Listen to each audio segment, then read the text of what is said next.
توقف عن جعل الناس الأغبياء مشهورين.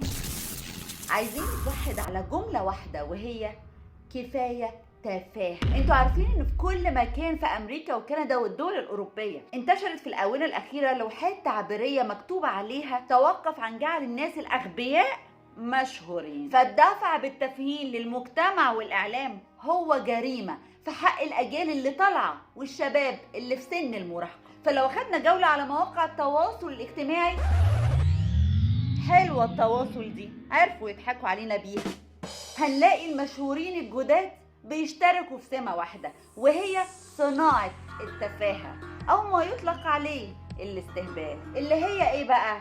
نط، ارقصي، اصرخ، قولوا كلام ملوش معنى، ردد ورا الأغاني وتأكد إنك هتبقى مشهور وهتلاقي اللي يسقف لك. ولا مش بس كده، ده أنت هتنهال عليك عروض الاستضافة في الإعلام والمهرجانات. وإيه بعد كده؟ أخلاق تنحدر، ثقافة تتسطح، جيل ضايع. طب مين المسؤول عن كل ده؟ كلنا يا فندم. كلنا يا فندم. ايوه كلنا يا فندم. فلذلك توقفوا عن جعل الأغبياء مشاهير بعدم النشر ولا حتى الفرجة على الفيديوهات دي. بلاش تضيعوا وقتكم. الكتاب ده نظام التفاهة اللي ألفه الكاتب الكندي ألان دونو، يا رب أكون بقولها صح. بس عايزة أقول لكم حاجة تضايق قوي بصراحة.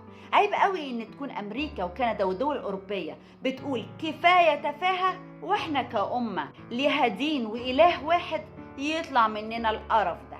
مش هقول لكم هتقابلوا ربنا إزاي بالمنظر ده، لا، ده كفاية نظرة أولادكم ليكم والمجتمع وعدم احترامهم ليكم. ولو إن أفعالنا دي هنتحاسب عليها، بس تقول لمين؟ ربنا يهدي. اتمنى تساعدوني في نشر الفيديو ده، ابعتوا لاولادكم او اللي بتحبوهم. وكفايه بقى ننشر التفاهات ونضيع في وقتنا اكتر من كده، اصل الساعه اللي بتروح ما بترجعش تاني. ولو قابلكم فيديو من الفيديوهات التافهه قولوا لنفسكم لا، الجهاز ده سلاح ذو حدين، يا تستعمله الصح وهتلاقي نفسك ومخك ده في حته تانيه من الثقافه والعلم، يا هتستعمله في ضرر وهيضيع لك وقتك ومش هتستفاد بأي حاجة ويومك هيعدي وهيبقى كل يوم شبه التاني وإدمان وي إلخ.